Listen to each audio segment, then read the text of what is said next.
Hi there. So, welcome to 10 minutes to mastering your fat loss in menopause. My job is to make sure I give you all the information you need to go it alone within the next 10 minutes. So, if you know me, you know I like to chat, so wish me luck. So, why are you here? You're here because you're gaining weight. You don't really understand why. You're bloated. This is making you feel uncomfortable and miserable. You're doing everything you can to make good food choices. Most of the time, you're cooking from scratch. You kind of think you know what to do. You feel like you've got all the information, but you're so tired and basically on your ass, exhausted, that's killing your motivation and stopping you from putting everything you think you know into place. And that is causing the overwhelm and frustration because you want to feel better, you want to look better, you don't like your body as it is, and now you've got yourself all in a head funk that you don't know where to start. Self-care to you is important. Do you have the time? Not 100%, but you're willing to give it a go, but that causes a whole load of guilt association with it. That's just part of being a woman, unfortunately. And all the time, this is messing around in your head whilst you're still trying to be a mum with running a house, running a career, looking after cats, dogs, fucking sheep, all the rest of it. I get it. I hear you. So, how you ended up here. So, this is, I have designed the cycle of hell and domino effect. You will find yourself at some point in this cycle and you will find that it has a domino effect. One feeds into the other. So it could be that with the manifestation of your menopause symptoms, your first sign that kind of triggered your need for change was your weight gain. Your body shape's changing. You can't really understand why, because as we talked about, you think you're doing everything right. But invariably, what we tend to do at that point is draw on the diets we ever did. So you're fasting at the same time as you're counting calories whilst trying to cut carbs, and also flogging yourself to death, trying to get your steps in, trying to get to the gym, all of that stuff. And all of that is having a massive impact on your self-esteem because you're doing all of this work, you're getting no rewards. And that, when your self-esteem is low, that then has a knock-on effect on your confidence and your personal and professional relationships. So not only is how you feel about yourself impacting you, it's also affecting your performance at work, your relationship with your partner, your kids, everything. You then feel incredibly vulnerable, even more alone and under threat. Add to that the brain fog, further impacts everything. Confusion, forgetfulness, unable to make decisions, start doubting your own judgment. This is exhausting for your body. Whether you feel you're under mental stress or not is completely aside from how your body feels and how stressed your body feels. This leads to exhaustion, poor sleep. There's the other element of frustration whereby at this point we thought we'd have our lives back. Kids are growing, but now our parents are getting older. We haven't got the financial freedom we thought we did. It can be very, very all-consuming and feel very overwhelming because it's all of that constant pressure that we're trying to put on ourselves, and that will lead to anxiety. Not necessarily in the anxiety that you know or hear about on social media and stuff, anxiety that is triggered by the body. It's a very physical symptom. The knock-on effects are from no sleep or can lead to no sleep. So even if you're sleeping, you're having a less restful sleep because all of this is going on inside your body, affecting your central nervous system, leading to dread, resentment, and basically all of this going on all the time, all day long, is just exhausting for your body. So how do we break that cycle? It starts with you, and that can feel even more overwhelming because I guess you know that, right? So the best thing you can do for yourself is look after it, look after your body, that thing that's going to carry you through life. So we have to understand your symptoms and how they're impacting your body and your lifestyle. So what symptoms are you displaying? Is it exhaustion, lack of sleep, hot flashes, the brain fog, the low level depression, all of these things, they will impact how your body's need for energy and your activity levels in the day, whether you know it or not. So we want to interrupt that cycle that we just went through at the most painful point, which is the point that's impacting you most. As you're here, we'll take that as the weight gain and the impact that that's having on your self-esteem and your mood and your energy levels ultimately, and actually your long-term health also. So the important thing is we've got to take this one step at a time, because as you've just seen, everything leaks into each other. But with the awareness that improving your energy is the catalyst to getting great results. So whatever your weight loss goals are, we first have to work with building up your energy stores.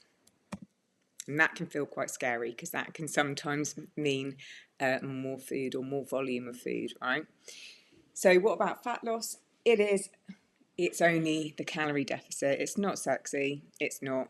A calorie deficit is the only way to lose weight. 1 calorie is one single energy of unit, and that comes to you in the form of carbs, fats, and proteins.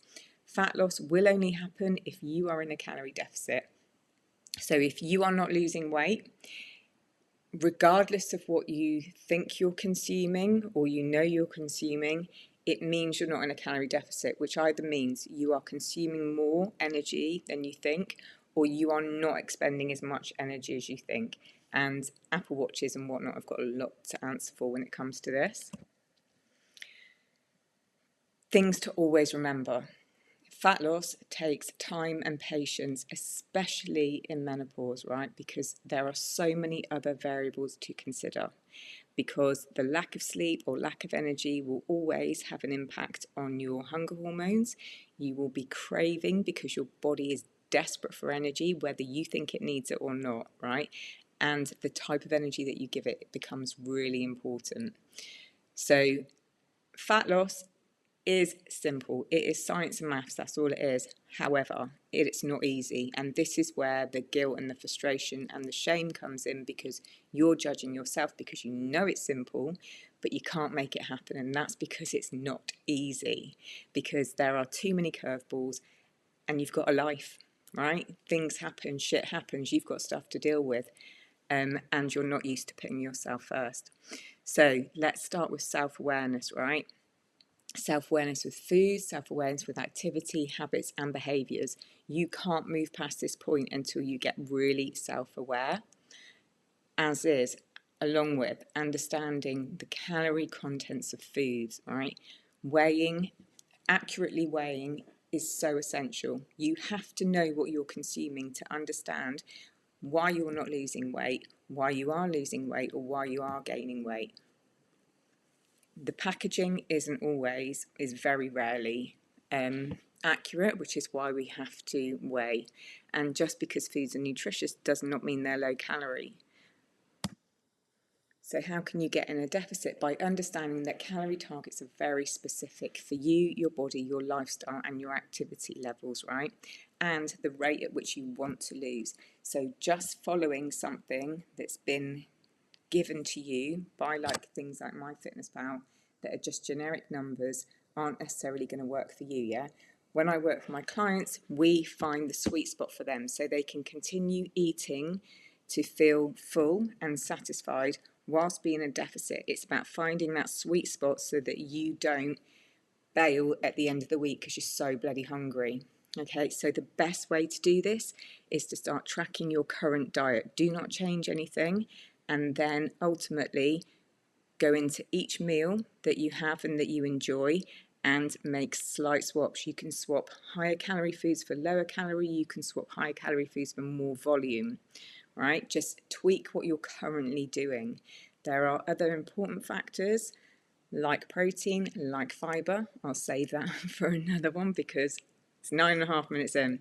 So also the element, you should expect to feel hungry or uncomfortable at some times because your body is already going through some hard shit. You are trying to add to that by giving it less energy than it wants. It's going to fight you for a short time. If you can get through that, you're home and dry. Just make sure you continue to keep eating the foods that you enjoy and match your lifestyle. Do not set your target too low, as I've just explained. There is nothing wrong with a super low calorie diet. There isn't. If you have a specific purpose, like, I don't know, you want to do bodybuilding, you want a set of abs, just be realistic about it. Know your expectations. You can go low calorie if you don't have any hang-ups or any kind of disordered eating around foods. But no, it's not sustainable, and you must, as a menopausal woman, be hitting protein and fibre targets. You can talk to me about that. I'm very happy to help you. And be mindful that a lack of food coming in means it will have a knock-on effect on your NEAT, which is your normal energy expenditure. So the caveat to this, can I get it in 10 seconds? This is dead simple. It is not easier. It is not easy. You need to start with an appreciation for your body and understand and respect what is going through right now. It is recalibrating. It is going from a person who has babies to a person who can no longer have babies. And that is a massive job, right? If you want to lose weight, you need to make sure that your head is in the right place. And know that whatever decisions you make, it is only food, right? Food's the only thing that keeps you alive for a start. It should not have any shame, guilt, or judgment attached to it, right? You are answerable to no one. No one is watching you. But I know how hard it is, right? Especially when it comes to asking for support. You do not have to do this alone. I know it feels like it, but you don't. There is support there, like me, for example. I appreciate this shit is hard. So if you'd like any more information, you want to talk about coaching, or you want to know a little bit more about what I do, drop me a note on Instagram or Zoe at the zlbmethod.co.uk. Just under 12 minutes. Let's go.